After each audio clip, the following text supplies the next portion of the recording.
islamista Henry Corbin y el estudioso de la Cábala, Gershon Scholem, conforman el llamado paradigma de Eranos, definido por el investigador holandés Wouter Hanegraaff. Aquello fue un lugar suizo donde realizaban conferencias en torno a la religión y la filosofía entre las décadas de los 30 a los 80.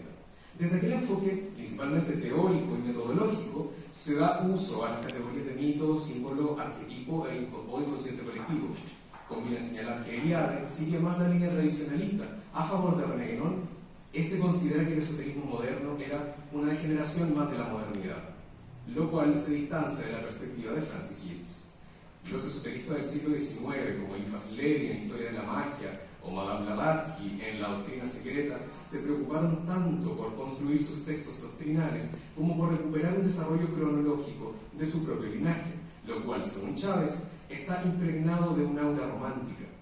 Y si bien textos semejantes no han alcanzado mérito crítico necesario para ser estudiados desde un punto de vista histórico-académico o transdisciplinario, sí demuestran que los esoteristas poseían cierta conciencia histórica, ya que se encuentran bajo el influjo historicista romántico de la época al conformar un nuevo tipo de esoterismo en tiempos de ciencia, democracia y modernidad.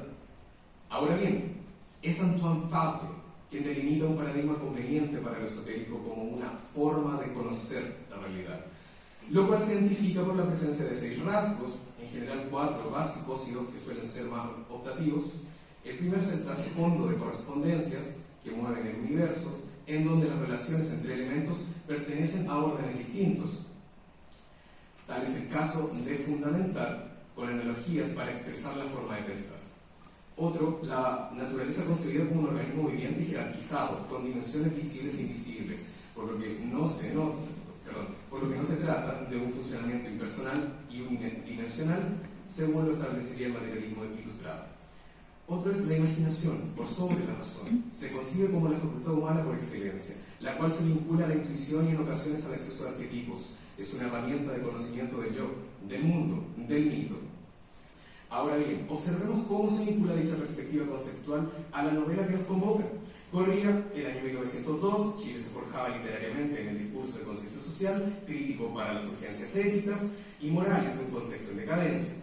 Una voz de joven intelectual retrató con agudeza el devenir conflictivo de la sociedad chilena, reflejada en la dejación y perversión de una niña lucero, condenada a ser devorada por los males del Chile del siglo XX en sus albores. El joven Augusto Juan Thompson, inmortalizado en la historia de la literatura chilena bajo el apellido materno de su bisabuelo, Dalmar, respondió al llamado crítico de su época, pero para luego comprender que también era urgente una profunda cavilación introspectiva de la condición humana a nivel individual.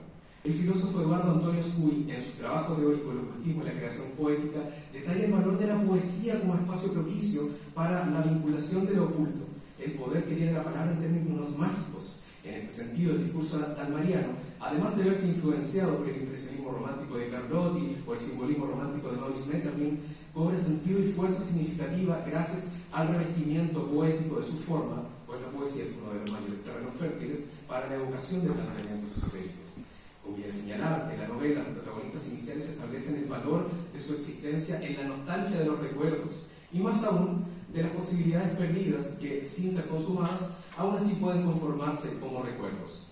Obscuridad, fin de lo que no ha existido, así eran los recuerdos de los hermanos, no de cosas consumadas, sino intangibles, fugaces, que pudieron ser y el destino dejó en suspenso. Solo así el recuerdo es un espejismo, y tan hermoso porque finge una vida mejor.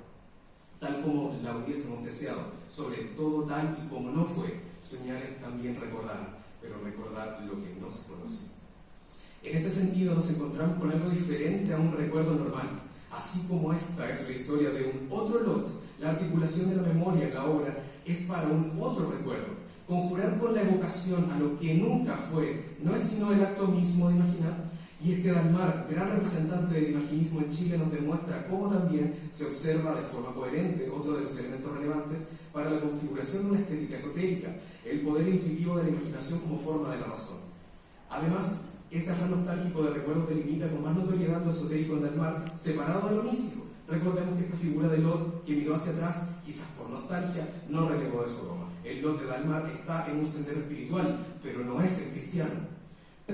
Consideremos que En la construcción estética, que es a su vez cosmológica de Dalmar, más que elitismo, idolatría a los simbolistas y parnasianos, es una confirmación de lo esotérico en la medida en que busca conocer la realidad desde un prisma de relaciones sutiles, donde no es necesaria una explicación o argumentación basada únicamente en la razón y la lógica, sino en la intuición y la certeza inexplicable del misterio en el arte. Lo que la crítica ha categorizado como imaginismo puede además desprenderse de ese mismo sustrato una conformación de literatura estético-esotérica.